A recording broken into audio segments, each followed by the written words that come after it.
My name is Harper Reed. I'm 68 years old, and my story begins with the click of a phone. The tiny, insignificant sound that ended a lie and began my nightmare. My daughter-in-law, Chloe, was holding that phone, her smile a dazzling, predatory thing that she beamed into the lens. We were at Sunday brunch in the sun-drenched dining room of the house I had helped buy. Sunlight streamed through the floor-to-ceiling windows, catching the dust motes dancing in the air and glinting off the polished silverware.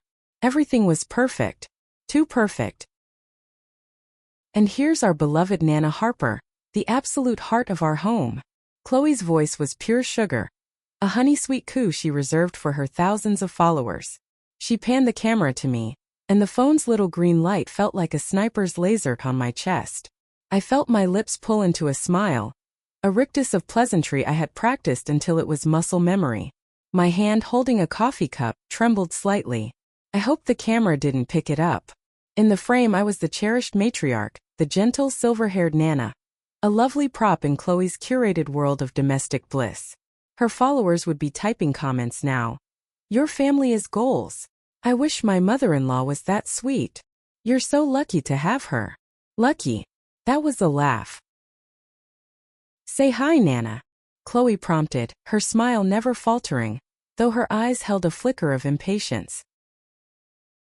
Hello, everyone, I said, my voice feeling thin and reedy. It's a beautiful day. Isn't it just? She chirped. She angled the phone to capture the perfectly arranged platter of fruit, the artisan bread, and the crystal vase of fresh-cut peonies. Just a simple Sunday with the family. It's so important to cherish these moments, you know? My tribe gets it. She blew a kiss to the camera, sending you all so much love and light. Talk to you tonight for our weekly wind down. Then came the click. She hit end stream. The little green light went out, and the woman standing before me transformed. It was instantaneous, terrifyingly so. The dazzling smile collapsed as if its strings had been cut. The warmth in her eyes vanished, replaced by a flat, cold sheet of ice. The perfect posture she held for the camera slouched into an arrogant slump. She tossed the phone onto a silk cushion on the nearby armchair and turned to me. The silence in the room was suddenly heavy, thick with everything that hadn't been said on the live stream. She leaned in close, so close I could smell the expensive floral perfume she wore, a scent I now associated with dread. Her voice, when it came, was no longer the sugary coo of an influencer. It was a venomous whisper, a sibilant hiss meant only for me. The camera's off now. You can drop the act. I didn't move. I kept the ghost of the smile on my face, a shield that was growing thinner every day. Her eyes narrowed. She scanned me from head to toe, a look of pure contempt on her face. God, you look pathetic. Sitting there like a lost puppy. Stop pretending you're useful and go scrub the guest bathroom toilets. My book club is coming over tomorrow, and I won't have them smelling that. She paused, letting the unspoken word hang in the air between us. Then she delivered the final blow, her voice dropping even lower, each word a perfectly polished stone of cruelty. The smell of old age is starting to cling to you. It's in the upholstery. I don't want it stinking up the whole house. I felt the blood drain from my face. My heart, which had been a nervous flutter, seemed to stop altogether. There was a roaring in my ears, a white noise that drowned out the cheerful chirping of birds outside the window. I stared at her, at this beautiful, monstrous woman who was married to my son. I saw nothing of the person he thought he loved. I saw only a stranger with a face full of hate.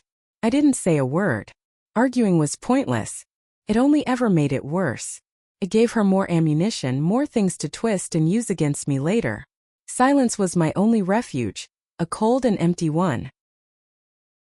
I watched as she turned away, her entire demeanor changing again as she moved toward the patio door. Her face softened, the loving smile returning as she slid the glass open. Mark, honey, she called out, her voice once again light and melodic. The burgers smell amazing. Need any help? My son, my only child, Mark, was on the patio, a blue and white striped apron tied around his waist, tongs in hand. The savory smell of grilling meat wafted in, a grotesque counterpoint to the bitter taste in my mouth. He was standing with his back to the house, focused on the grill, a plume of smoke rising around him like a shroud. He didn't hear it. The whisper. The venom. He never heard it. Or maybe a dark and terrible part of my heart suspected. He chose not to. He was a good man, a gentle man, but his peace was a fragile thing, and Chloe was its fierce gatekeeper. He saw what she wanted him to see. He heard what she wanted him to hear. To him, to the world, to her thousands of adoring followers, she was a paragon. Chloe Reed, the perfect wife with the successful husband and the beautiful home. Chloe Reed, the perfect mother to two bright, wonderful children. Chloe Reed, the devoted daughter-in-law, who had so generously opened her home to care for her husband's aging, widowed mother. The narrative was flawless. She had mastered the art of being a monster only in the shadows, in the whispers between rooms, in the glances that felt like a slap.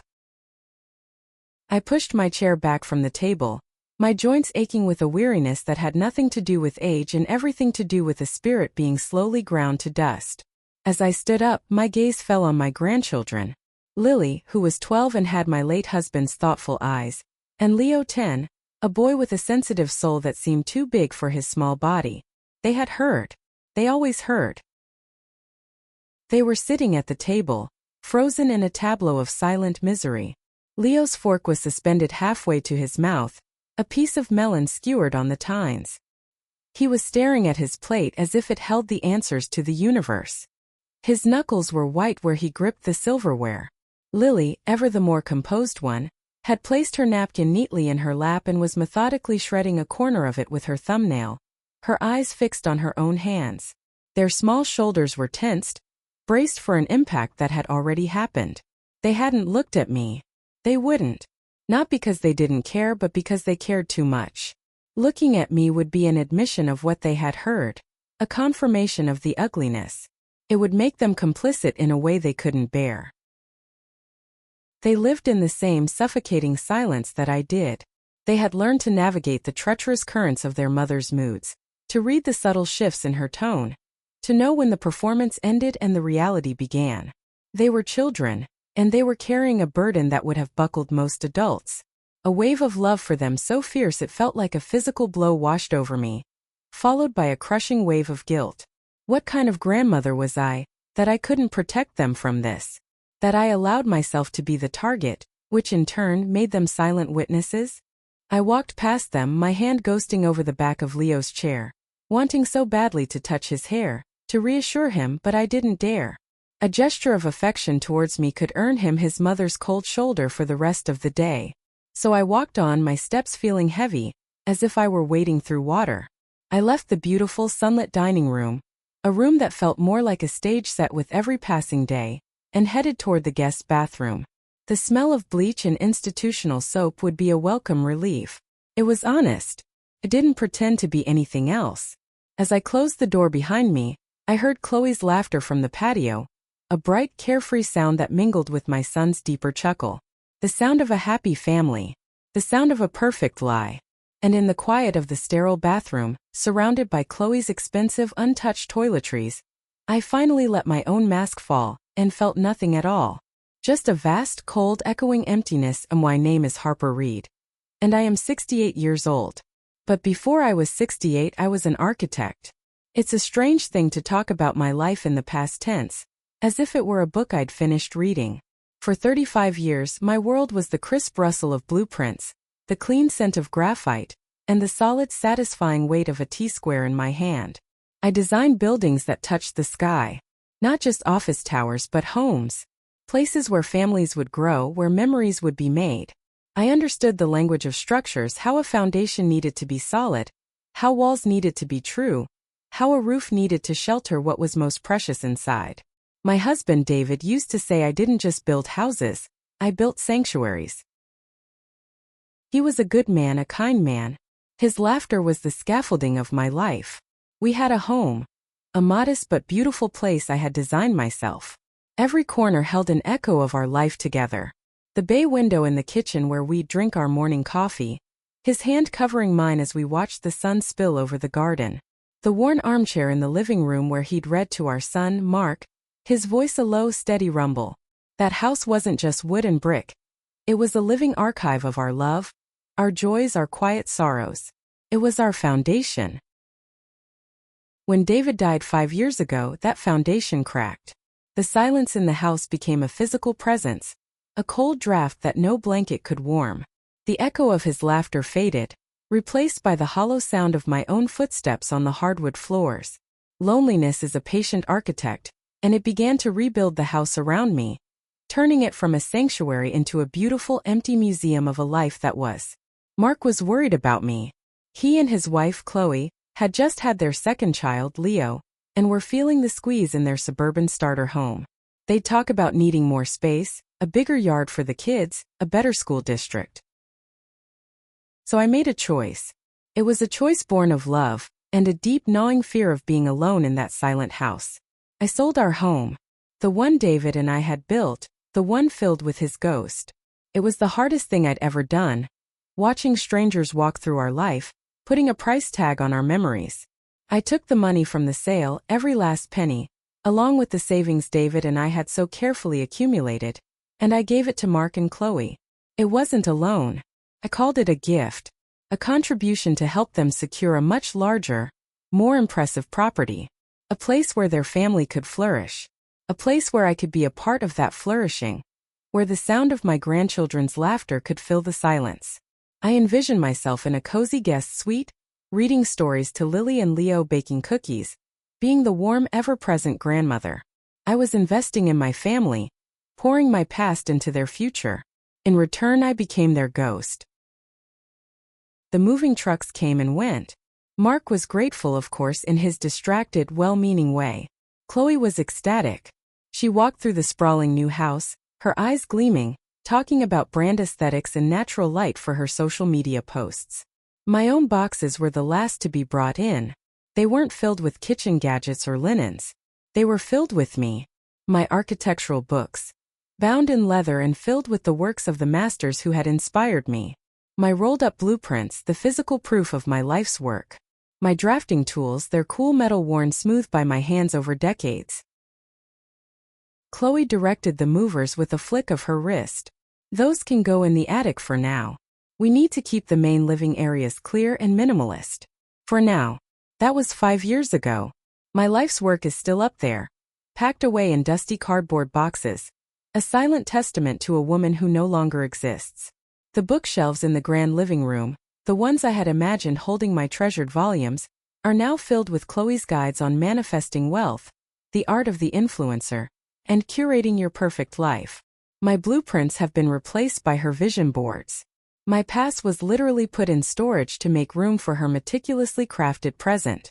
I didn't just give them my money. I gave them my space, my history, my identity. And in the quiet, creeping way that dampness seeps into a foundation, I began to realize I was no longer a resident. I was an employee, an unpaid, unacknowledged, and deeply inconvenient maid. Chloe's cruelty wasn't loud or obvious. It was never a slap or a scream. That would have been too messy, too difficult to deny. Her abuse was a performance, a quiet, suffocating art form she had perfected. It was in the small things, the daily cuts that bled you dry so slowly you barely noticed you were fainting. At dinner, she would serve everyone else first, Mark, Lily, Leo, with generous portions of the best cuts of meat, the crispiest potatoes. Then she would turn to me, the smile never leaving her face, and scrape the last, often burnt, pieces onto my plate. "Oh, Harper, so sorry," she'd say, her voice dripping with faux sympathy. "Looks like you got the in pieces. Better luck next time." And Mark, engrossed in his phone or a story from one of the kids, would never notice. I used to have a favorite mug. It was a heavy ceramic one, a deep cobalt blue, a gift from David on our last anniversary. Holding it in the mornings, feeling its warmth seep into my palms, was like holding his hand one last time. One morning it was gone from the cupboard. In its place was a cheap, flimsy plastic cup, the kind you get at a child's birthday party. I asked Chloe if she'd seen my mug. She looked at me with that practiced expression of gentle concern she used for her online followers. "Oh, honey," she sighed, placing a hand on my arm. "I put it away for safekeeping. Your hands have been so shaky lately. I just hate for you to break something so expensive. This is safer, don't you think?" She held up the plastic cup as if it were a thoughtful gift. My hands weren't shaky. Not then.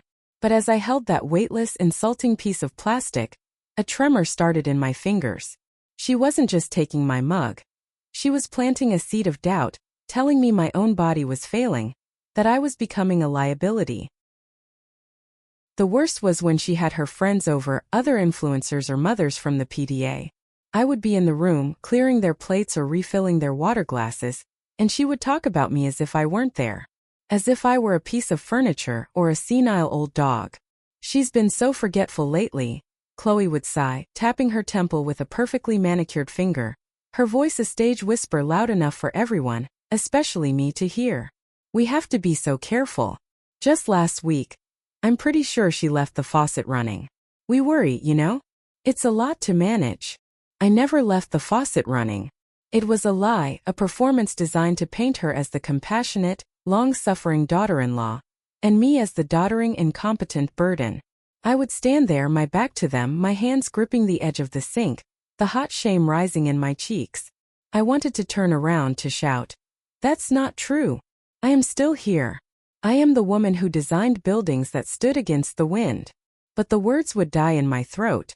What was the point? They wouldn't believe me. She had already framed the narrative. Any protest from me would only be seen as further proof of my confusion, my senility. Her goal wasn't just to hurt me. It was far more insidious than that. It was to systematically dismantle my reality, to erase the competent, intelligent woman I once was, and replace her with the caricature she had created. It was to convince everyone, including myself, that I was worthless. And God help me, on my worst days, in the deepest, quietest hours of the night, I was starting to believe her. The shift was subtle, a change in the atmospheric pressure of the house that only I could feel. The silence grew heavier. The floorboards seemed to groan under the weight of unspoken things. It all came to a head on a Tuesday evening, a day no different from any other. The air was thick with the scent of roasted chicken, a meal I had prepared but would be the last to eat. I was refilling a water pitcher at the sink when my hand, a traitorous appendage that had begun to tremble more frequently these days, spasmed. The glass pitcher slipped, not shattering, but landing with a heavy waterlogged thud on the floor, sending a tidal wave across the gleaming hardwood. The sound of Chloe's perfectly timed sigh from the living room was sharper than any shard of glass. I heard the click-clack of her heels on the floor, an executioner's drumbeat. I was already on my knees, fumbling with paper towels, my cheeks burning with a familiar hot shame. Honestly, her voice sliced through the air, low and controlled. It was her on-camera voice, but stripped of its synthetic warmth, leaving only the cold, hard steel beneath. She didn't raise it. She never did when Mark was in the house. But her proximity was a threat. I felt her shadow fall over me. Then her hand clamped down on my upper arm. It wasn't a helpful gesture to pull me up. It was a vice. Her perfectly manicured nails, the color of dried blood, dug into my soft skin. I flinched, not just from the pain but from the violation. She leaned in, her face a mask of perfectly applied makeup, and her breath, smelling faintly of mint and malice, washed over me.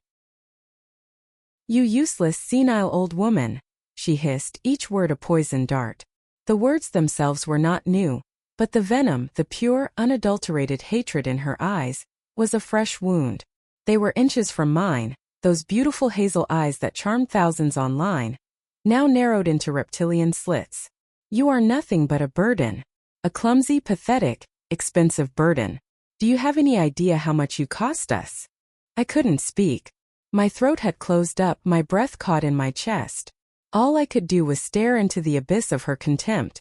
My world had shrunk to the pressure of her fingers, the sting of her words, the smell of lemon-scented floor cleaner I knew I would be using moments later. And in that small, suffocating world I saw him. Over the sharp line of Chloe's shoulder, at the top of the stairs, stood Leo, a small, silent statue in superhero pajamas. His face was a white sheet in the dim hallway light, his eyes wide and dark. He wasn't just watching a scolding. He was witnessing an execution of the soul. He saw the hatred in his mother's eyes, the raw, unfiltered cruelty she saved just for me. It was a look I had grown accustomed to, a mask I saw her wear daily. But for my 10-year-old grandson it was a revelation. The beautiful, perfect mother from the live streams, The one who kissed his scraped knees and praised his drawings had vanished.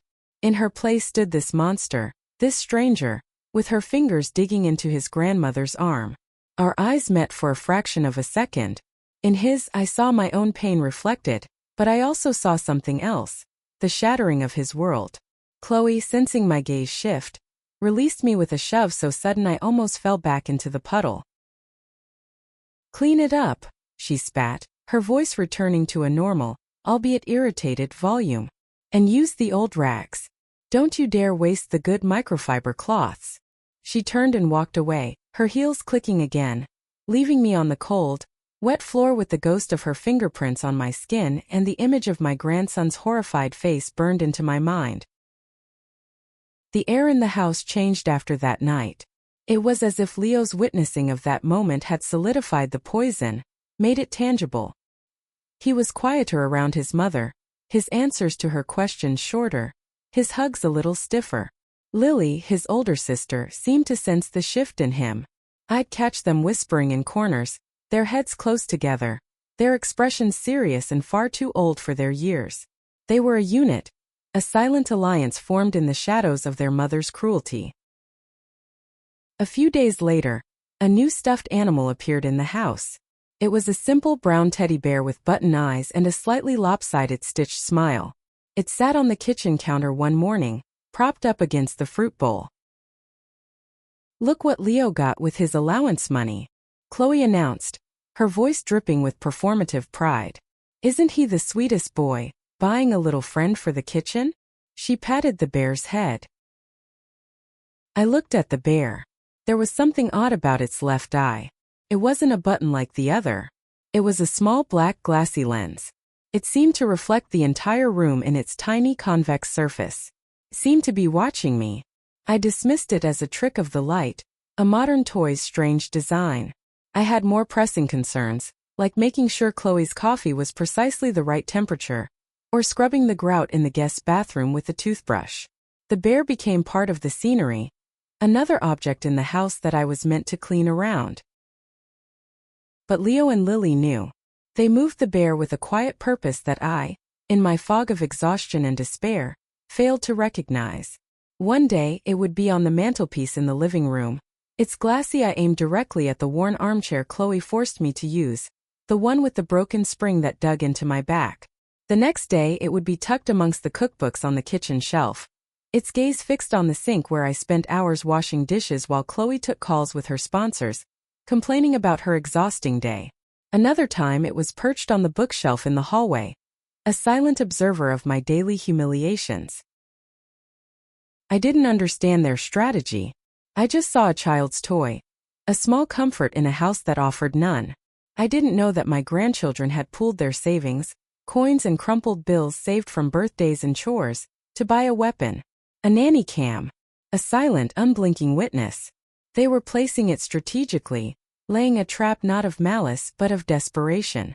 They were trying to capture a ghost, to prove that the monster they saw that night on the stairs was real. They were collecting evidence, hoping for something, anything, that would finally make their father open his eyes. The week that followed was a masterclass in Chloe's particular brand of cruelty.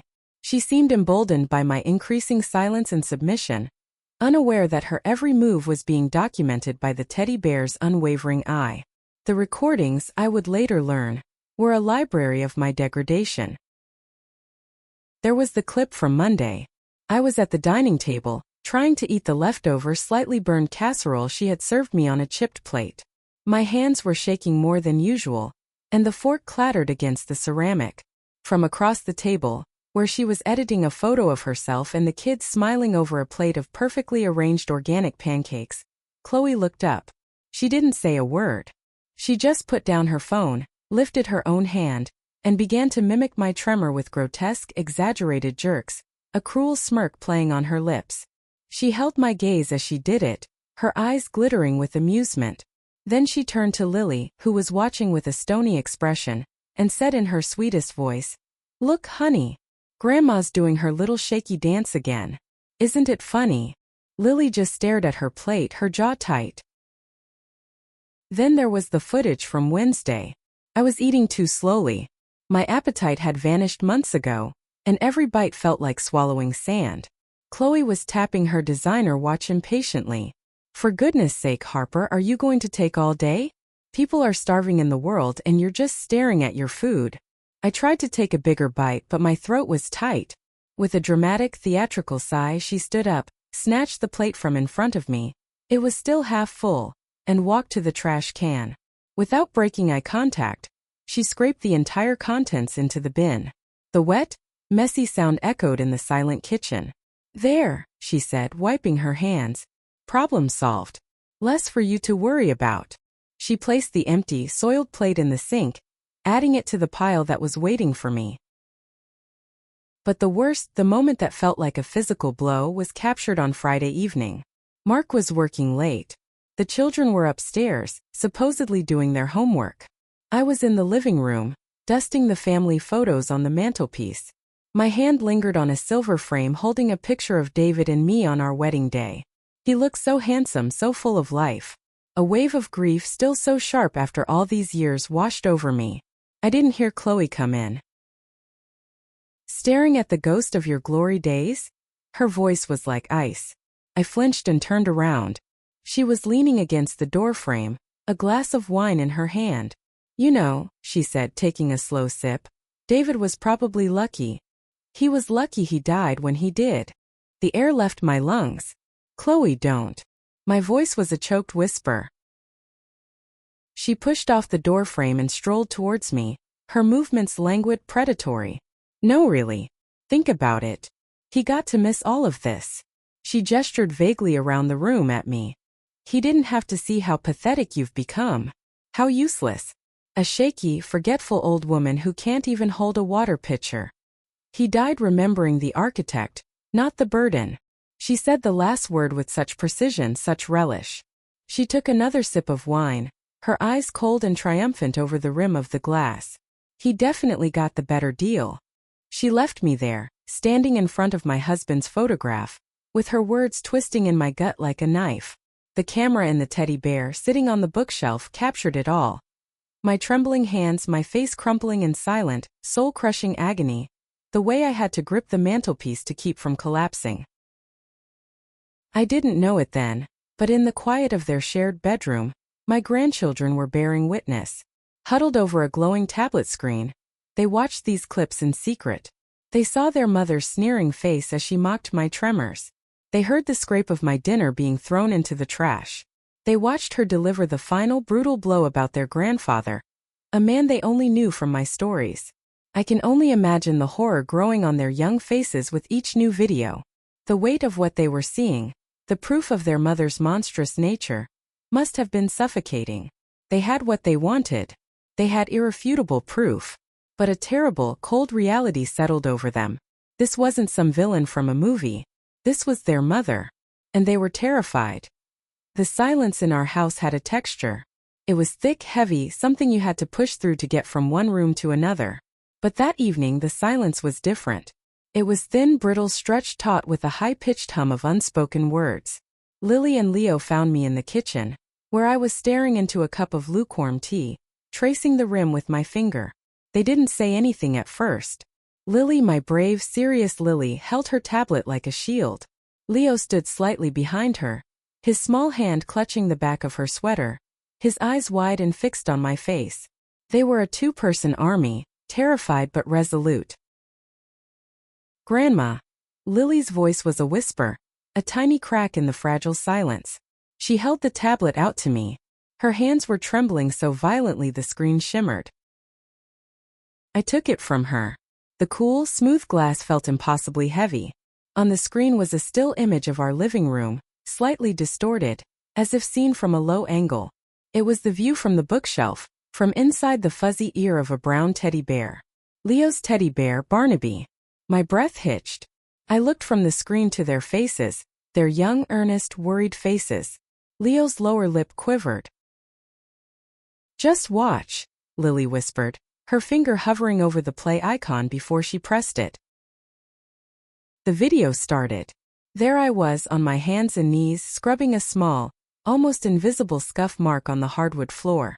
And then Chloe's voice, sharp and saccharine, filled the air. The video, Chloe. The one I knew. Honestly, Harper, do you even see anymore? I could land a plane on that smudge. Try putting some of that useless muscle into it. The camera was steady. It captured the sneer on her face, the dismissive flick of her wrist as she turned away, phone already in hand, scrolling.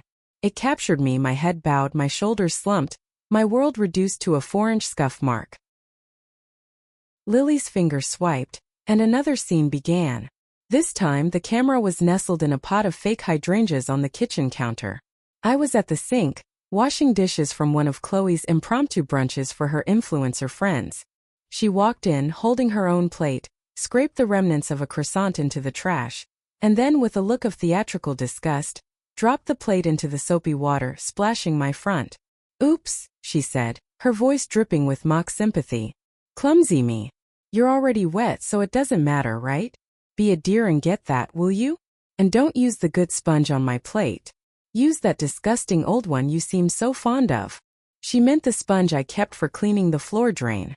The video showed me flinching from the splash, then my hand reaching, hesitating, and finally picking up the grimy, worn-out sponge. I didn't look up. I never looked up. Another swipe. Another angle. Barnaby the bear was now perched on the armchair in the den. This one was the worst. I was sitting on the sofa, simply trying to read a book. Chloe was on a tirade, pacing back and forth, phone pressed to her ear. I couldn't hear the other side of the conversation, only her venom. "I'm telling you, he would be horrified if he could see her now." She spat, gesturing wildly at me. "David was so vital, so brilliant. And she's just withered. A burden. She just sits there taking up space, breathing our air. It's like living with a ghost who still expects to be fed." She laughed, a short, ugly bark. "No, of course she can't hear me. She's deaf as a post and twice as dumb." I could hear her. I heard every word. The video showed my hands tightening on my book, my knuckles turning white. It showed a single tear tracing a path down my cheek, a silent testament to a wound she had just ripped open. The camera, through the unblinking eye of a toy bear, saw everything I had tried so hard to hide. I looked up from the tablet. The children were crying. Not loud, heaving sobs, but the silent, desperate tears of witnesses who felt helpless. Leo's face was buried in his sister's shoulder, his small body shaking. Lily stood straight, tears streaming down her cheeks, but her gaze never left mine. She was looking for something. Reassurance? Permission? An answer? Seeing my own humiliation was one thing. I had grown accustomed to it, had built a shell around my heart to withstand it. But seeing that pain reflected, magnified, in the terrified, tear-filled eyes of my grandchildren, that shattered the shell. It cracked something deep inside me, a place I thought had turned to stone. This wasn't just my pain anymore. It was theirs. They were carrying it with me, a burden no child should ever have to bear. In that moment, the years of quiet submission, of telling myself to keep the peace for Mark's sake, for their sake, curdled into a cold, hard knot of anger in my stomach. Not a hot, fleeting anger, but a deep, glacial rage. The kind that moves mountains. I handed the tablet back to Lily and knelt, pulling them both into my arms. They clung to me, their small bodies trembling. "Thank you," I whispered into their hair, my voice thick. "You were so brave. So brave. Grandma is so proud of you." That night, after the house had fallen into its tense, artificial slumber, I went into the attic. The air was thick with the scent of cedar, dust, and time. It was a museum of a life I no longer lived. My architectural drawings were rolled up in cardboard tubes. My awards were in a box, my past neatly categorized and stored away in the dark. I moved past stacks of photo albums and forgotten furniture until I found it, tucked away under a dusty canvas sheet. A heavy darkwood box. David had shown it to me once, a week before he passed. He'd made me promise not to open it. Taped to the lid was a yellowed envelope. Inside, a single sheet of his familiar, heavy cream-colored stationery. His handwriting, a strong, angular script that I knew as well as my own, filled the page.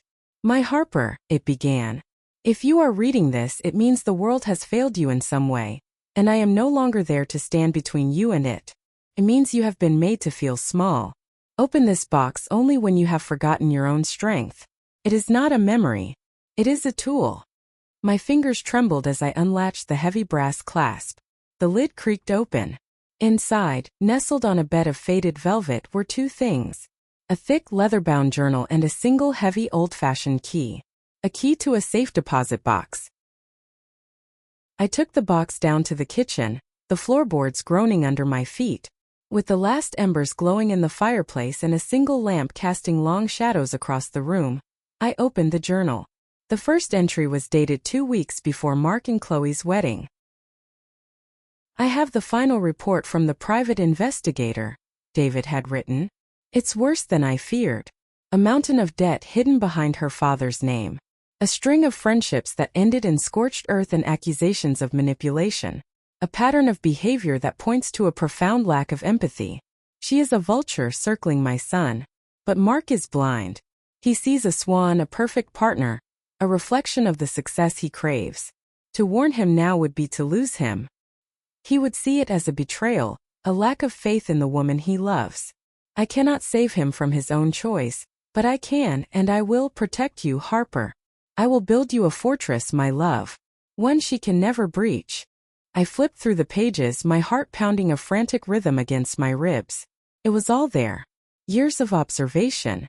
Every subtle dig he'd witnessed, every time Chloe had tried to isolate me, every calculated move she'd made to gain control of our family's finances. He had seen it all, the things I had dismissed as misunderstandings or my own sensitivity. He hadn't been oblivious. He had been documenting. He had been planning. The key was for a box at our old downtown bank. The next morning I told Chloe I had a doctor's appointment, a lie that slid off my tongue with surprising ease. The vault was cold, silent, a tomb of secrets and forgotten fortunes. The box was heavy. Inside there was no jewelry, no sentimental keepsakes. There was only a thick stack of legal documents bound in blue. It was an irrevocable trust. The David Reed Family Trust. I sat in the sterile viewing room for hours reading. My hands shook as I deciphered the dense legal language, but the meaning became terrifyingly clear. David, my brilliant, methodical architect of a husband, had structured our entire life as his final, most important project. He had transferred everything into this trust before he died. The house we lived in, the one I had helped pay for with the proceeds from selling our marital home, the investment portfolio that funded our retirement. Every last dime. It all belonged to the trust. And I was not the beneficiary. Not directly. I was the primary resident, the protected party. Mark and Chloe? They were listed as conditional tenants. They were living in my house, in our house, as guests with a long-term lease. They had rights, of course, but those rights were contingent. Contingent on their treatment of me. And then I found it. The clause that made the air freeze in my lungs. Section 5, Article 1. It was titled Guardian Provision. It stated in cold, unambiguous terms that upon the presentation of verifiable and corroborated proof of elder abuse, emotional cruelty, severe neglect, or financial exploitation directed at the protected party, at me, the conditional tenancy of Mark and Chloe Reed would be immediately and irrevocably terminated. They would have 30 days to vacate the premises. All access to trust funds would be severed. They would be evicted. The trust's assets would be seized from their control and placed under the sole discretion of the trustee. David hadn't just protected me. He had built a guillotine. He had set a cold, precise, elaborate trap from beyond the grave, and he had just handed me the rope to spring it. The videos on Lily's tablet weren't just evidence of my suffering. They were the key to my freedom, to my home, to everything. A wave of dizziness washed over me.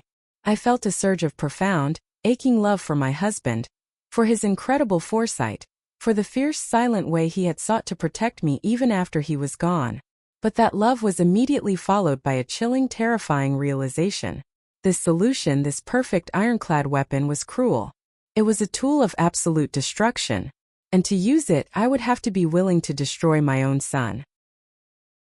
That became my first great wall of a challenge. The papers felt like lead in my bag as I drove home. How could I do this to Mark? My son. My sweet, gentle boy who I had rocked to sleep in my arms. He was a good man, I knew he was. But he was weak in a way I hadn't wanted to admit. He avoided conflict. He accepted Chloe's version of reality because it was easier than facing the ugly truth that his perfect wife was a monster, and his mother was her victim. He had built his entire life, his identity around her. His home, his social standing, the very structure of his days. Activating Clause 5.1 wouldn't just end his marriage, it would detonate his entire world. I would be forcing him to choose. And I knew with a certainty that made my stomach clench how Chloe would react. I could hear her voice in my head, a venomous whisper. She's making it all up, Mark. She's always been jealous of me, of us. Look at this, she's manipulating the children, turning them against their own mother. How could you believe this senile, bitter old woman over your own wife? She would gaslight him, twist the truth until he didn't know which way was up. She would paint me as the villain, a vindictive matriarch trying to tear her family apart. And Mark, my conflict-averse Mark, would he have the strength to see through it? Or would he buckle, choose the path of least resistance and stand by her? The thought of the pain in his eyes, the accusation, the betrayal, it was a physical ache in my chest. To save myself, I had to be willing to lose him. Maybe forever. The weight of that choice was suffocating. And even if I could bring myself to inflict that pain on my son, there was another obstacle, a mountain far larger and more treacherous than my own heartache. Chloe's father, Jonathan Pierce. He wasn't just a lawyer, he was a predator in a $1,000 suit.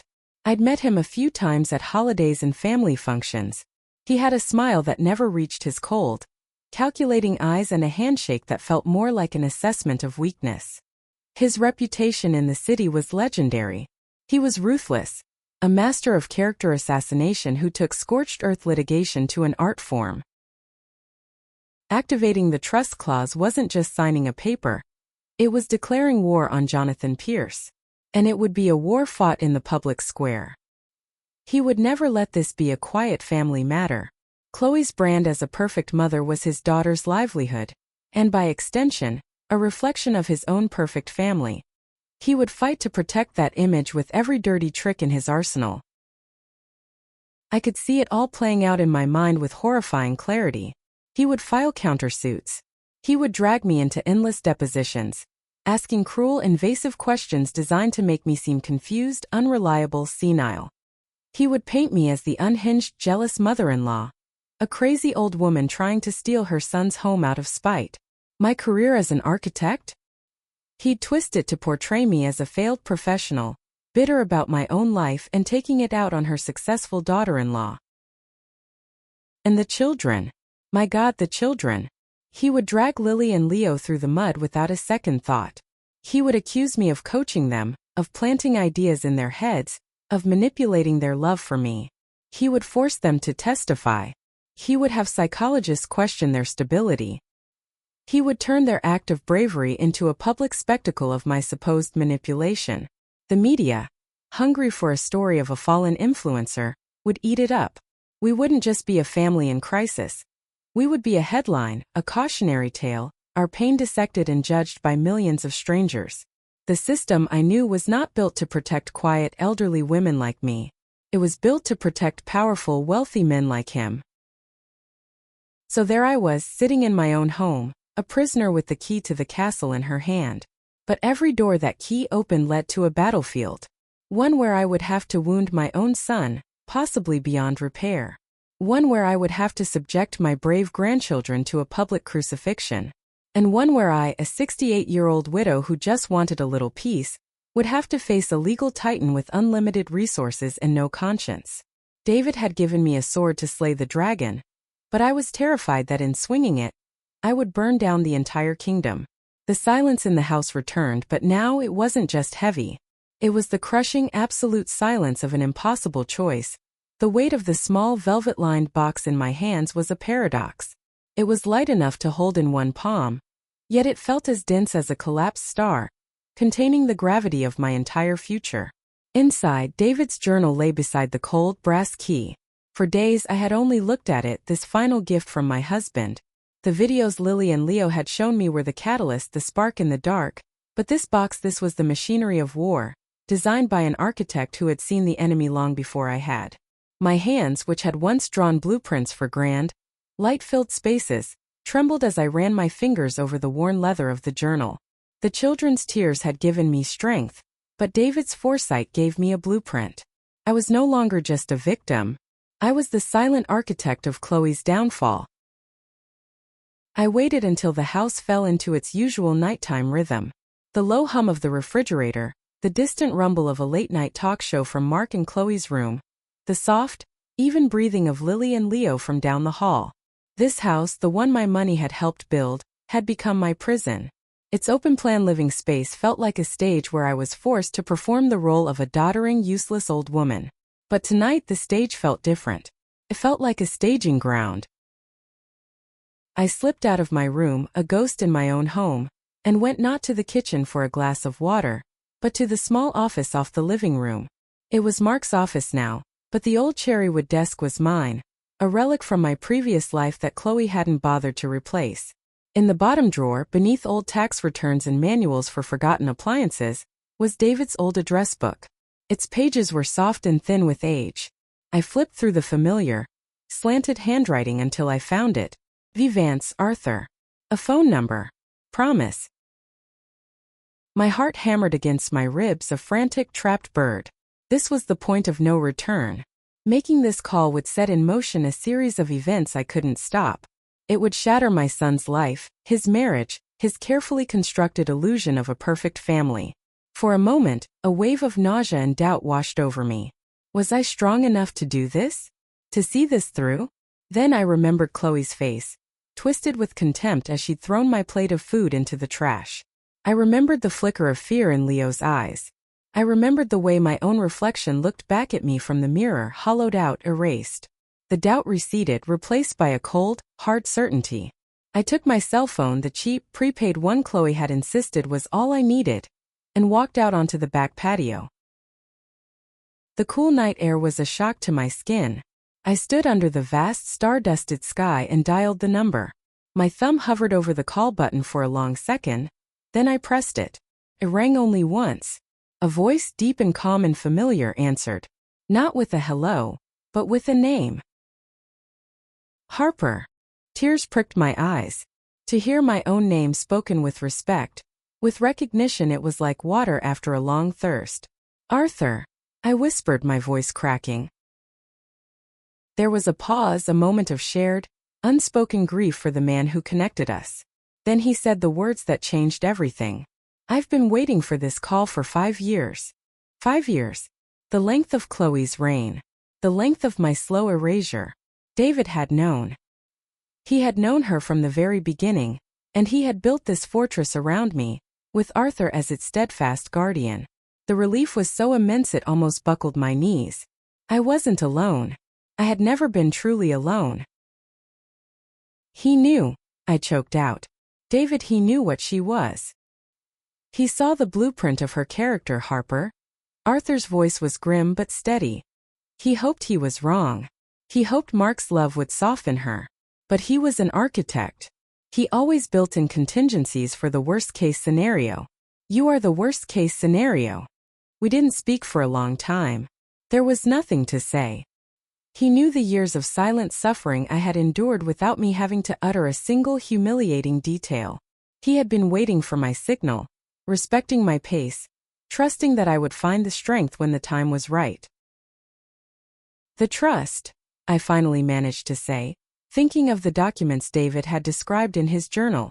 The house is yours, Arthur finished for me, and always has been. Mark and Chloe are, in legal terms, conditional tenants, and she is about to violate the most important clause in her lease. His voice was devoid of emotion, the voice of a lawyer, a trustee. We need proof, Harper. Irrefutable proof. I have it, I said, a flicker of pride in my voice. My grandchildren, I explained about the teddy bear. Its unblinking glass, I a silent witness to Chloe's cruelty. Mr. Buttons, the children had named him. A ridiculous name for an instrument of justice. There was a sharp intake of breath on the other end of the line. Good God. Those children are braver than us all. He paused. Okay, Harper. Listen to me very carefully.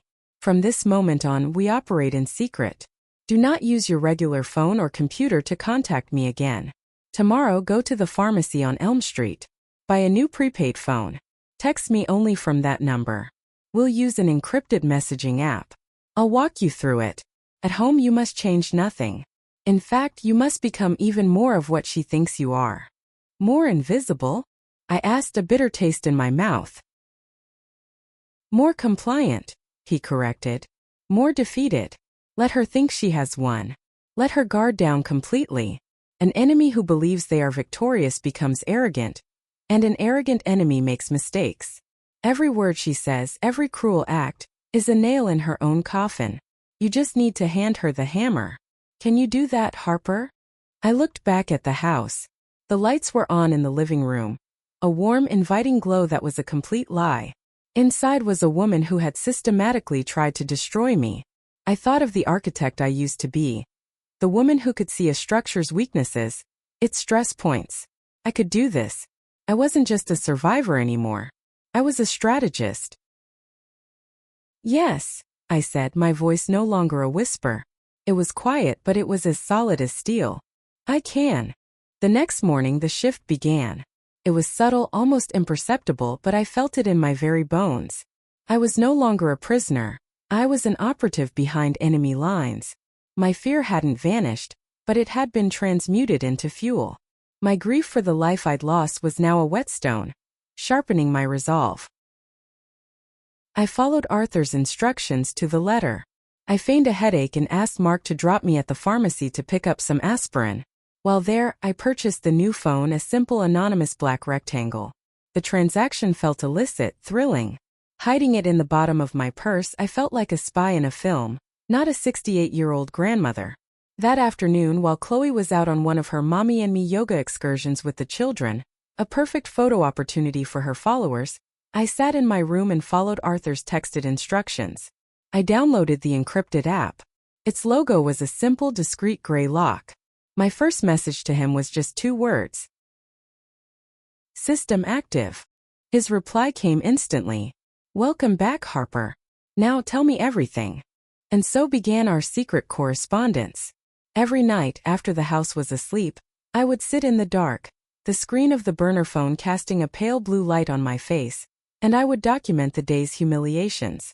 I became a meticulous chronicler of my own abuse. 10:15 a.m. I type, my thumbs surprisingly nimble. Chloe said my hands shake too much to pour coffee.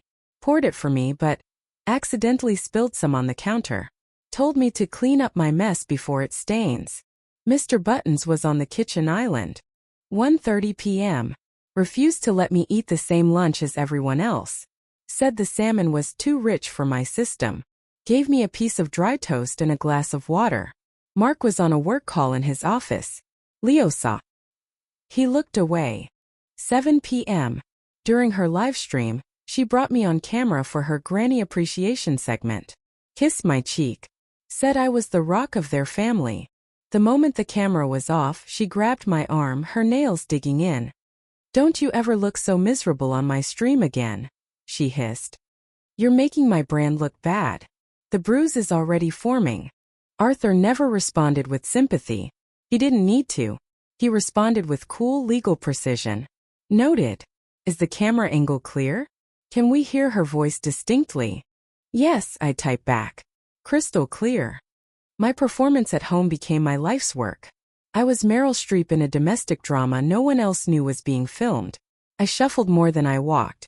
I let my shoulders slump, my gaze fall to the floor whenever Chloe entered a room. I became the embodiment of her narrative. A frail, forgetful, slightly burdensome old woman. One morning, Chloe was in a frenzy, preparing for a sponsored post about a new, ridiculously expensive organic cleaning product. The kitchen was her soundstage. Ring lights were set up, her phone propped on a tripod.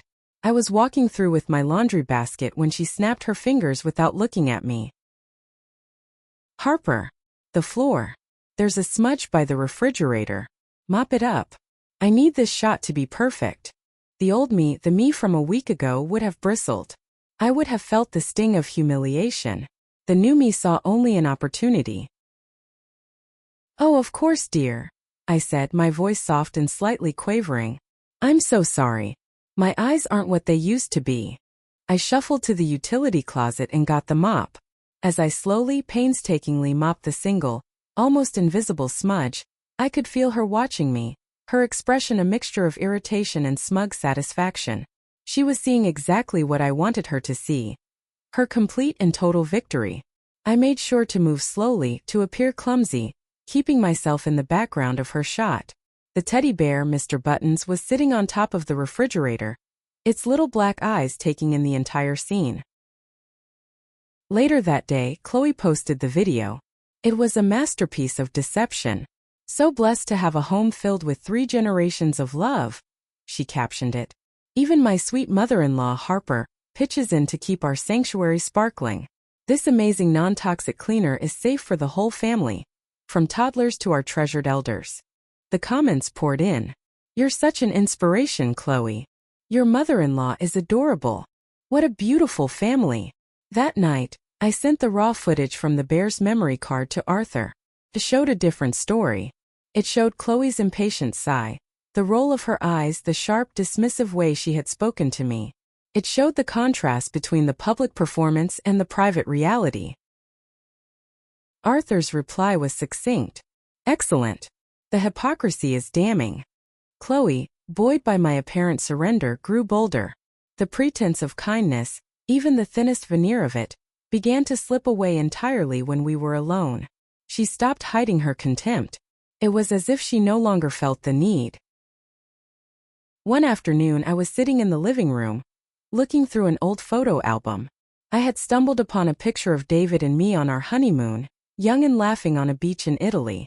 A wave of profound love and grief washed over me. I traced the outline of his smiling face with my finger. Chloe walked in, a protein shake in her hand. What are you looking at? She asked, her tone flat. I held up the photo. Just remembering David. She sneered. It was a small, ugly twisting of her lips. God, you're still obsessed with him. It's been years. You've got to move on. It's pathetic. The cruelty of it was breathtaking. It was a direct strike at the most sacred part of my heart. The old Harper would have dissolved into tears or fired back with impotent anger. The new Harper simply looked down at the photo, my expression carefully neutral. I let the silence hang in the air, a testament to her barbarism. You're right, dear, I said quietly, closing the album. It's silly of me. She laughed, a short, sharp bark.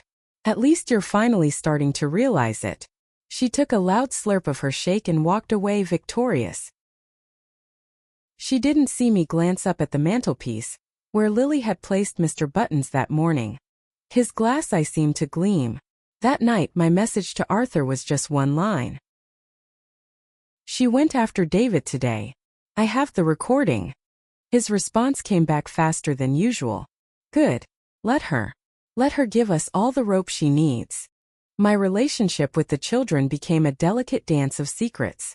They saw my new submissiveness and were confused. I saw the worry in their eyes. They had given me the weapon, and now they saw me acting more defeated than ever. One evening Leo came into my room. He was holding Mr. Buttons. Grandma, he whispered, closing the door behind him. Are you okay? Mom was really mean today about your cooking. I had intentionally oversalted the green beans, a simple mistake anyone could make. Chloe had made a grand spectacle of it at dinner, dumping her entire plate into the garbage and announcing she'd just have a salad, as she couldn't possibly eat that much sodium. Mark had just sat there staring at his plate. I pulled Leo onto my lap. He was getting too big for it, but he curled into me anyway. I'm okay, sweetheart, I whispered back, my lips close to his ear. Sometimes when you're building something very important, you have to be very, very quiet. You have to let people think the site is abandoned. Do you understand? I was speaking his grandfather's language, the language of blueprints and foundations. He looked at me, his young eyes searching my face. He didn't fully understand the plan, but he understood the metaphor. He saw the flicker of the old, strong grandma in my eyes. He nodded slowly. Like a surprise, he said. Exactly, I confirmed. Like a surprise. Can you and Lily keep being my brave, silent partners? He nodded again, more firmly this time, and hugged me tight. We won't tell anyone. He placed Mr. Buttons on my nightstand. He's watching, he whispered, and then he was gone. The days bled into one another, each one a fresh layer of evidence. Chloe became more brazen in her cruelty, my compliance acting as a permission slip. She started forgetting to buy the tea I liked, accidentally shrinking my favorite sweater in the wash, misplacing the book I was reading. Each was a small, petty act of psychological warfare, designed to make me feel insignificant. And each act was meticulously recorded. Played my part. I appeared confused when my book went missing. I looked sadly at my shrunken sweater. I meekly accepted the bitter tea she preferred. Inside, I was a block of ice. I was an architect reviewing a punch list, ticking off each of her failures, each violation of contract, each structural flaw in the facade she had built. My home was no longer a prison. It was a courtroom, and the star witness for the prosecution was a stuffed teddy bear, sitting silently on a shelf watching everything. The trial was coming. All I had to do was wait for the defendant to finish building the case against herself. The theme, dripping with an irony so thick it felt like it could suffocate you, was celebrating family bonds. Chloe, in her element, had transformed our backyard into a stage for her grandest performance yet. White tents billowed like clouds tethered to the earth. Strings of fairy lights were woven through the branches of the old oak tree my husband David had planted, and everywhere, the scent of expensive lilies and champagne hung in the humid evening air. It was a scene straight from her curated social media feed. A three-dimensional living advertisement for the lie she had built. Dozens of her followers, women with identical sun-kissed hair and bright, empty smiles, drifted across the manicured lawn. Brand sponsors, men and women in sharp business casual, clutched their wine glasses and nodded approvingly. Local media, a small crew from a lifestyle blog, and a photographer from a community magazine, orbited Chloe like minor planets around a self-important sun. And then there was me, her prop. Chloe had forced me into a frilly, lavender dress that felt like a costume from a play I never auditioned for. The lace at the collar was scratchy, a constant, irritating reminder of my role in this farce. She had sat me in a prominent wicker chair near the center of the patio, a place of honor that felt more like a display case. I was her cherished elder, the silver-haired matriarch who validated her brand of wholesome, family-centric perfection. Every few minutes she would glide over, a perfect smile plastered on her face, and place a perfectly manicured hand on my shoulder. "Isn't my mother-in-law the sweetest?" she'd coo to a passing guest, her voice loud enough for everyone to hear. "I'm so blessed to have her wisdom in our home." Her fingers would press into my shoulder. A little too hard, a silent proprietary warning. Play your part. I kept my own smile small and fragile, a brittle thing I was afraid might shatter. I nodded when I was supposed to nod and accepted the patronizing compliments from strangers who saw not a person, but an idea. An idea of a loving multi-generational family that Chloe was selling for a hefty price in sponsorships and ad revenue. My son Mark stood near the edge of the crowd, looking uncomfortable in a blazer that was too tight in the shoulders. He was talking to one of the sponsors, a forced, tight-lipped smile on his face. He avoided my gaze. He had been avoiding it for days, ever since I had begun playing my own part, becoming more pliant, more silent, more invisible than ever before. He didn't know it was a strategy. He likely thought I had finally broken. Perhaps in a way he was relieved. The broken don't ask for help. My only anchors in this sea of falsity were Lily and Leo. They stood near my chair, not mingling, their faces serious. Lily, in a simple blue dress, held a glass of lemonade, her knuckles white. Leo kept adjusting his collar, his eyes darting around the yard, watching everyone, watching his mother. They knew. They were my co-conspirators, my silent witnesses. Every time I felt my resolve waver, felt the urge to stand up and scream, I would look at them. I would see the worry in Lily's 12-year-old eyes and the fierce, protective set of Leo's 10-year-old jaw, and I would remember why I was enduring this one last humiliation. This was for them. For the future David had tried to secure for us all. Chloe tapped a champagne flute with a fork, the clear, high-pitched ring silencing the polite chatter. The crowd turned towards her as she stepped onto a small makeshift stage. The evening sun caught in her blonde hair, creating a halo effect she had no doubt planned. She beamed, a picture of maternal grace and gratitude. "Thank you all, my wonderful friends, my amazing partners, for coming," she began, her voice smooth as silk. "When I started my little blog, I just wanted to share my journey as a mom. I never dreamed it would grow into this beautiful community." She gestured widely, encompassing the crowd, the house, the perfect garden. "People always ask me what my secret is. How do I do it all?" She paused for a laugh, which the crowd dutifully provided. "Well, the secret isn't a product or a life hack. It's family." Her eyes found me, and her smile softened into a mask of pure adoration. "It's having the support of the people who love you. It's about honoring our elders, learning from their wisdom. I am so incredibly lucky to have my husband's mother, Harper, living with us." She pointed at me, and a wave of polite applause washed over me. I felt my skin crawl. She is the heart of our home, the rock of our family. This celebration of family bonds is truly dedicated to her. The applause grew louder. I felt like a fraud, a monument to a lie. I could feel Leo's small hand slip into mine, his grip tight and reassuring. I squeezed back, my gaze fixed on Chloe, my heart pounding a slow, steady rhythm against my ribs. Just a little longer. As the applause began to die down, and Chloe was preparing to launch into a story about a sponsored meal kit service, a movement at the edge of the lawn caught my eye. It was a man. He wasn't dressed like the other guests. He wore a severe dark gray suit that seemed to absorb the light around it. He walked with a purpose that was entirely out of place amidst the casual mingling.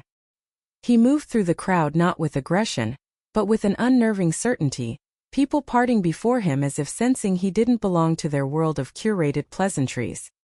He stopped at the foot of the small stage, his posture immaculate, his expression unreadable. He waited patiently for Chloe to notice him. She did. Her smile faltered for a fraction of a second. A flicker of annoyance crossed her face at the interruption. "Can I help you?" she asked, her voice retaining its saccharine sweetness, but with a new hard edge. The man's voice when he spoke was not loud, but it cut through the lingering chatter with the precision of a surgeon's scalpel.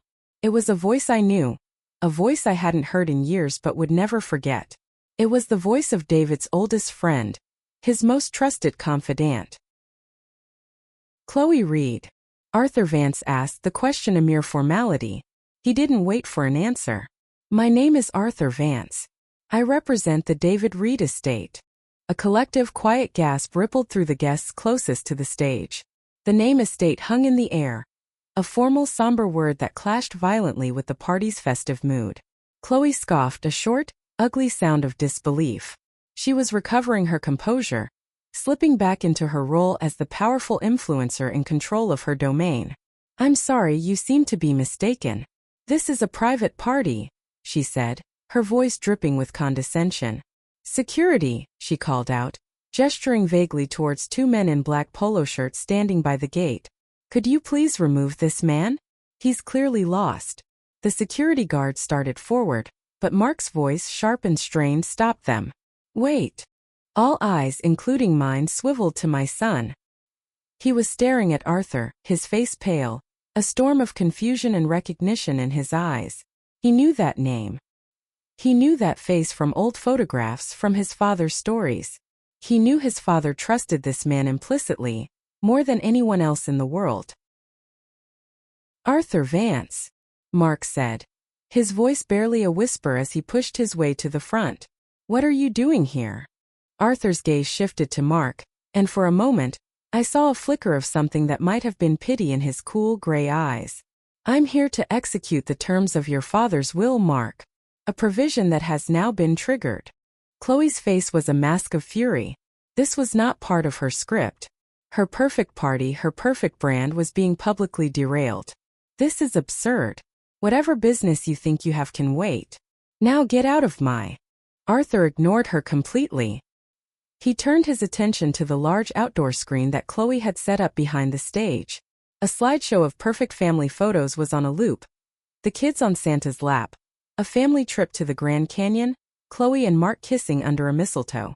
All of them carefully staged, perfectly lit illusions. "With all due respect to your presentation, Mrs. Reed," Arthur said, his voice calm and level, addressing Chloe but projecting to the entire, now silent and rapt audience. "I have a short film I believe everyone here needs to see." He didn't wait for permission. He gave a subtle nod to a young woman standing near the projector, someone I hadn't noticed before. She looked like a caterer or an event assistant, but now I saw the small, powerful laptop in her hands. She moved with quiet efficiency, unplugging Chloe's laptop and plugging in her own. Chloe shrieked, "What do you think you're doing? Stop her!" But nobody moved. Not the security, not the guests, not Mark. They were all frozen, caught in the grip of a drama far more compelling than Chloe's manufactured reality. The screen flickered. The smiling family photos vanished, replaced by a dark, grainy image. It took a moment for my eyes to adjust, for the crowd to understand what they were seeing. It wasn't a film. It was raw footage. The location was familiar. It was our kitchen. My kitchen. The camera angle was low, as if from the perspective of something on the counter. The audio crackled to life, and then a voice filled the silent backyard. It was Chloe's voice, but not the one her followers knew. This voice was stripped of all warmth, all performance. It was jagged and raw, dripping with a venom that was shockingly potent. "You are a useless, senile old woman," the voice on the screen snarled. The image on screen was of me, my back mostly to the camera, my shoulders slumped. And then Chloe stepped into the frame, her face a grotesque twist of rage. The face her fans never saw. The face I saw every day. A collective gasp went through the crowd. It wasn't a polite sound, it was sharp, horrified. I saw women with their hands over their mouths. I saw the sponsors' eyes widen in shock. Phones, which had been poised to record Chloe's triumphant speech, were now raised to record her utter destruction. Arthur let the scene play for a few more seconds. "Do you have any idea how much you cost me? How much of a burden you are?" The on-screen Chloe spat at the on-screen me. Then the screen went black. The silence that followed was heavier, more profound than any I had ever experienced. "That," Arthur's voice boomed into the stillness, "was recorded 3 weeks ago." He nodded to his assistant again. The screen flickered to life once more. A new scene, this time in the living room. The camera was positioned on the mantel, a clever silent eye. I was sitting on the sofa, my hands trembling slightly as I tried to knit. Chloe stormed in, holding a broken plate. "Look what you did!" she screamed, her voice shrill. "This was from my wedding registry. But you wouldn't know anything about valuable things, would you? You with your dusty old life packed away in boxes." In the video, she threw the pieces of the plate into the trash can near me. The sound of shattering porcelain sharp and violent. Another gasp from the crowd. I could hear hushed, frantic whispers. "Is that real? Oh my God, that's her." The clips kept coming, a relentless, methodical montage of cruelty. Clip after clip, compiled by Arthur from the hours of footage Lily and Leo had captured. The teddy bears I had missed nothing. There was Chloe standing over me as I sat at the kitchen table, deliberately pushing a plate of burnt toast in front of me while she ate avocado toast. "This is good enough for you," her voice sneered. There was Chloe in the hallway grabbing my arm, her nails digging in. "Stop telling the kids stories about their grandfather. I don't want you filling their heads with memories of a failure. David was weak. Just like you." The insult to my husband, a man she had pretended to adore, was a physical blow. Hearing it again, broadcast for the world to hear, was both excruciating and strangely liberating. The truth, ugly as it was finally out of the shadows. There was Chloe mocking the tremor in my hands. "Look at you, shaking like a leaf. Pathetic." She mimicked the tremor, a cruel, childish pantomime that made a few people in the crowd cry out in disgust. With each new piece of evidence, another layer of her meticulously constructed persona was stripped away. The sponsors, the men and women who had paid her thousands to represent their brands, were backing away from the stage, their faces a mixture of horror and cold financial panic. Her fans, the women who had idolized her, were staring at the screen, then at the real-life Chloe, their expressions shifting from adoration to disbelief, then to contempt. They were recording her downfall on the very devices they had used to build her up. It was a digital execution, and they were all her executioners. I didn't look at Chloe. I couldn't. Instead, I looked at my son. Mark stood frozen, his face ashen, his body rigid. He was not just watching a video. He was being forced to witness a truth he had spent years deliberately ignoring. The convenient blindness he had cultivated was being burned away by the harsh, undeniable light of the projector. He was seeing it all. The flinch in my posture every time Chloe entered a room. The way I made myself small to avoid her notice. The carefully hidden tears I would blink away when I thought no one was looking. He was seeing the fear in my eyes, a fear a son should never see in his mother, especially not a fear of his own wife. The final clip began to play. It was the most recent from just 2 days ago. Chloe was in the garden, unaware of the camera Leo had cleverly hidden in a birdhouse. I was watering the roses, David's roses. Chloe came up behind me. "Still tending to these dead things for a dead man?" she said, her voice low and menacing. "You should have been buried with him. This house, this life. None of it would be yours if it weren't for me. You are living on my charity. Don't you ever forget it." The screen went black. Arthur Vance didn't need to say another word. The evidence had spoken for him. The silence that fell over the garden was absolute. It was the silence of a grave. Every eye was on Mark, waiting. What would the son, the husband, do now? He didn't move for what felt like an eternity. He just stared at the blank screen, his chest rising and falling in shallow, ragged breaths. I saw the muscles in his jaw working, a storm of shame, guilt, and fury gathering within him. He slowly turned his head and looked at me, and for the first time in years he truly saw me. He saw the mother who had raised him, the architect who had built worlds, the widow who had sacrificed everything for his family, only to be treated like a trespasser in her own home. Then his gaze shifted down to Lily and Leo, who were standing beside my chair, their small hands still clutching mine, their faces pale but resolute. He saw his children, and he finally understood. He understood their secretive whispers, their worried glances. He understood that they had not been trying to cause trouble. They had been trying to protect their grandmother. They had been doing the job he had failed to do. A sound escaped his lips, a low guttural noise of pure anguish. He turned to face his wife. Chloe stood on the stage, her perfect hair slightly disheveled, her face streaked with mascara. The performance was over. There was no charm left, only raw, cornered panic. She opened her mouth, the first crocodile tears beginning to well in her eyes. "Mark, honey, it's not what it looks like. She's been manipulating the kids. She's been trying to turn you against me." It was the wrong thing to say. The last, desperate lie in a lifetime of them. The dam inside my son finally broke. "Get out," he whispered. The words were so quiet I almost didn't hear them, but they carried an absolute finality. Chloe's performance kicked into high gear. The tears began to flow freely. "Baby, please," she sobbed, reaching a hand out to him. "We can talk about this. Don't let her do this to us. To our family."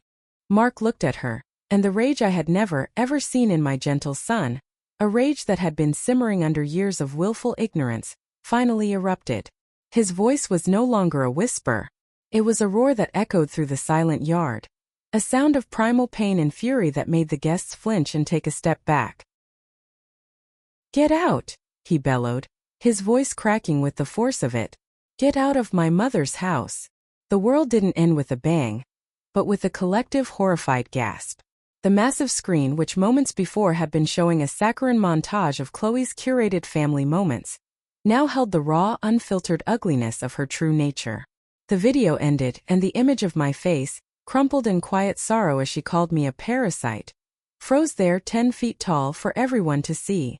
For a few heartbeats, the only sound was the gentle clinking of wind chimes and the distant hum of traffic. The garden, so meticulously arranged for a performance of perfection, had become a silent courtroom.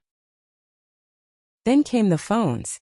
Dozens of them, held up not in admiration, but like weapons, their small red lights blinking as they recorded the implosion of a brand.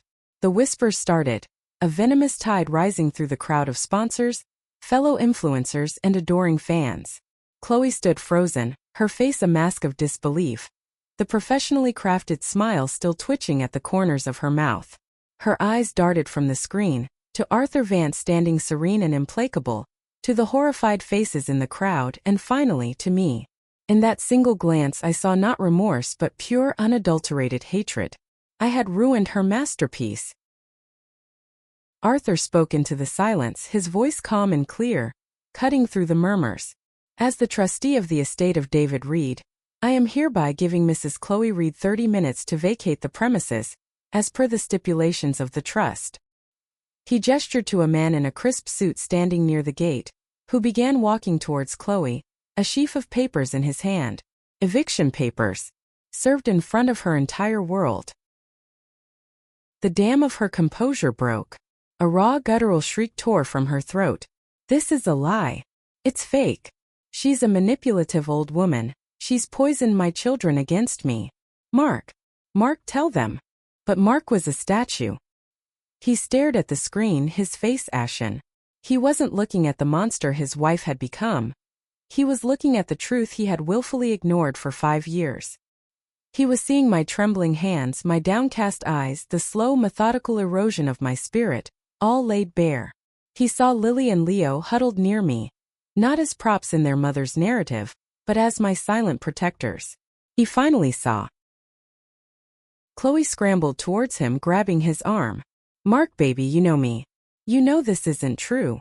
But her touch was like a spark on gasoline. He flinched away from her, his eyes finally meeting mine across the manicured lawn. The guilt in them was a physical thing, a chasm that opened between us. Then his gaze shifted back to Chloe, and a rage I had never seen in my son, a rage born of profound shame, twisted his features. Get out, he roared, his voice cracking.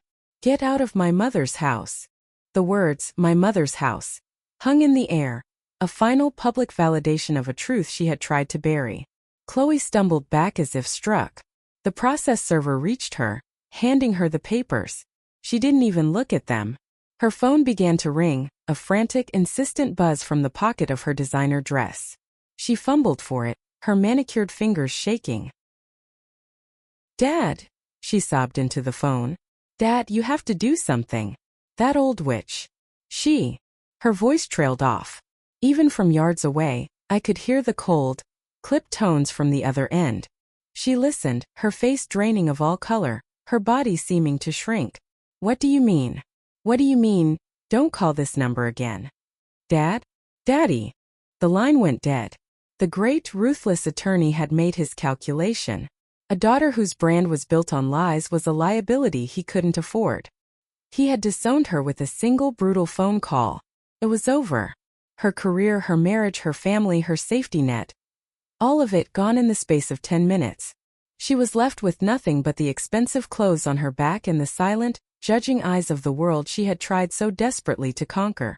She turned, gave me one last look of pure venom, and then she walked stumbling on the perfect lawn, out the gate and into oblivion.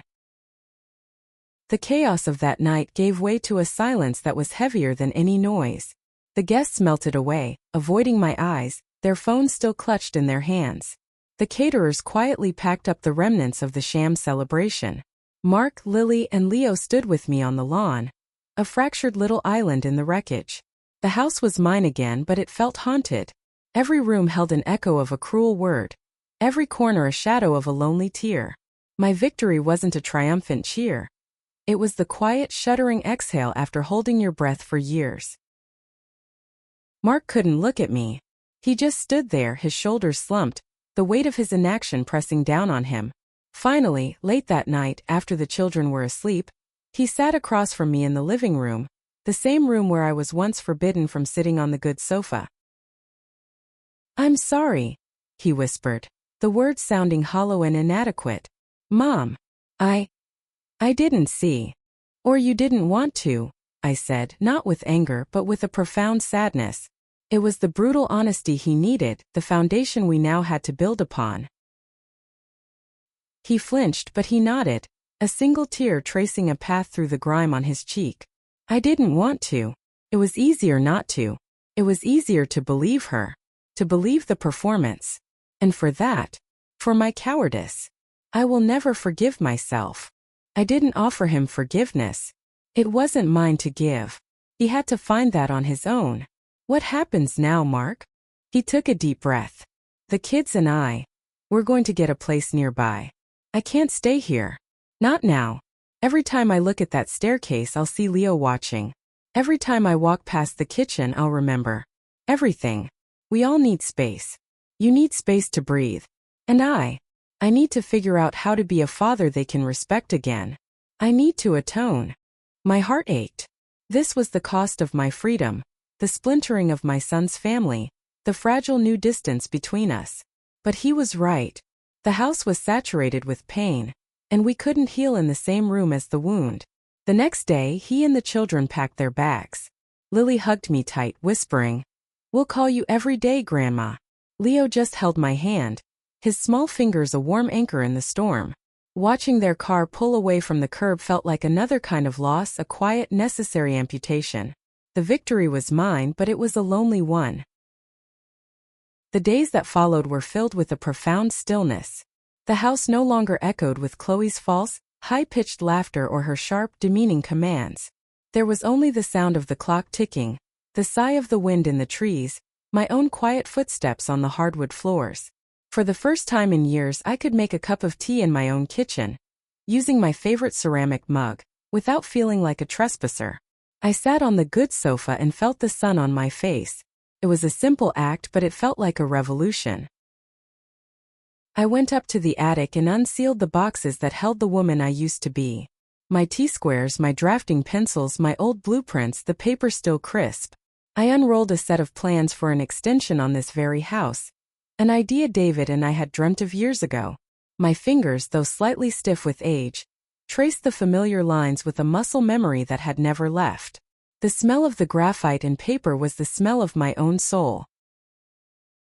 A week after Mark had left, I was sitting in that quiet living room, looking at those plans, feeling a forgotten spark of creativity flicker back to life. My phone buzzed on the table beside me. A text from Mark. My breath caught in my throat. It was the first time he had reached out. "Can we come for dinner? The kids miss you." Tears welled in my eyes, but they weren't tears of sadness. They were tears of release. I typed back, my fingers steady. "Of course. The heart of the home is waiting." I put the phone down and looked around the room, at the bones of the house my late husband and I had built, a space I had fought to reclaim. I had my freedom. I had my house. And I had a second chance to build a family, this time on my own terms, on a foundation of truth, no matter how brutal. Chloe had called me a useless, crumbling old woman. She forgot that strong foundations are laid by those who know how to build. And I am and always have been an architect.